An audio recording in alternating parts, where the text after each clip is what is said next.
Mooring জানাবেন, এই যে টানা বৃষ্টিপাত হলো কয়েকদিন, এখনো আবহাওয়া প্রায় বিরূপ, এর কোনো প্রভাব কি এখনো পর্যন্ত বাজারে পড়েছে কিনা? কেমন দেখছেন নিত্যপণ্যের দাম?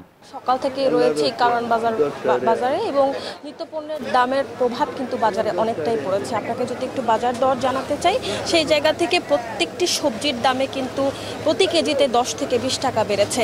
আমরা এখন এই মুহূর্তে একটি সবজি বিক্রেতার সাথে কথা বলবো। একজন ভাইয়া, এই সবজির দাম হঠাৎ করে বেড়ে যাওয়ার কারণটা কি একটু যদি বলতেন? সবজির দাম হঠাৎ করে বাড়ে না, বৃষ্টির কারণে সব সবজির দাম বেশি। টানা 3-4 দিন 5 দিন বৃষ্টি হইতেছে, সেই কারণে সবজির দাম বেশি।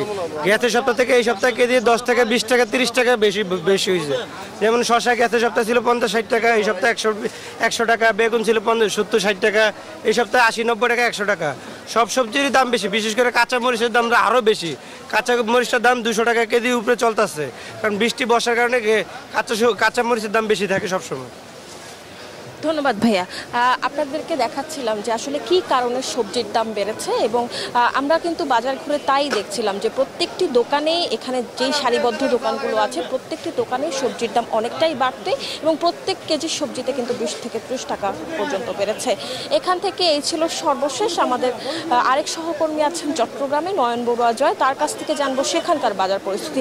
জয়, জানাবেন চট্টগ্রামের বাজার পরিস্থিতি কেমন চলছে?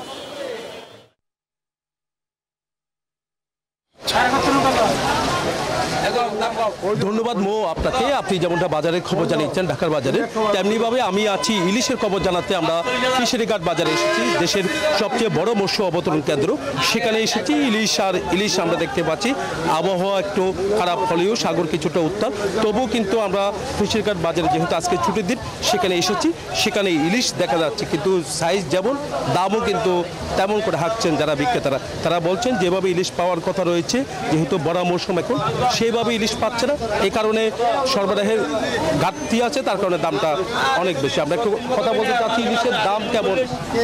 ইলিশের পর্যাপ্ত পরিমাণ ইলিশ না থাকার কারণে ইলিশের দাম একটু বাড়তি।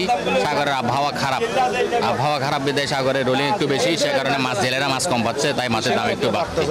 বোড়ালা ফিশিং করতে পারতেছে না, সে কারণে মাছের দাম বাড়তি। 1 কেজি ওজনে ইলিশ কত করে?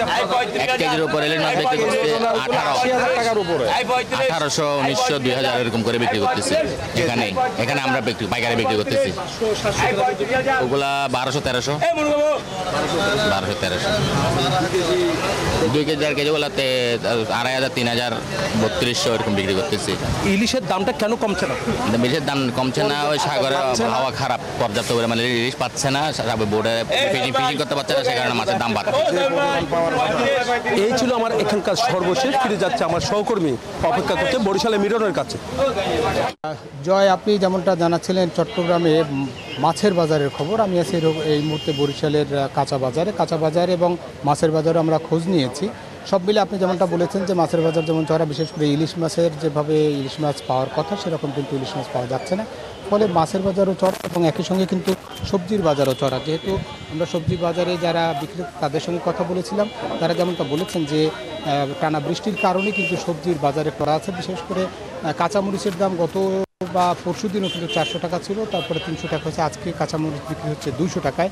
এছাড়া বেগুনের দাম 100 টাকা, বেগুন বিক্রি হচ্ছে 80 টাকা, শশার দাম বিক্রি হচ্ছে 80 টাকা, কাঁকরোল বিক্রি হচ্ছে 60 টাকা, পটল বিক্রি হচ্ছে 50 টাকা এবং অন্যান্য সবজি অর্থাৎ 50 টাকার নিচে কোনো সবজি কিন্তু পাওয়া যাচ্ছে না। কিন্তু মোটামুটি ক্রেতা বিক্রেতারা যেমনটা বলছেন যে যদি এই বর্ষাটা না কমে তাহলে কিন্তু সবজির দাম কমবে না, বরং আরও বাড়বে। আমরা মাছের বাজারেও যেমন খোঁজ নিয়েছি এবং একই সঙ্গে মাংসের বাজারে খোঁজ নিয়েছি। মাংসের যদি ব্রয়লার মুরগি আজকে বিক্রি হচ্ছে 170 টাকা এবং যেটা সোনালী মুরগি সেটা বিক্রি হচ্ছে 300 টাকায়, লেয়ার মুরগিও বিক্রি হচ্ছে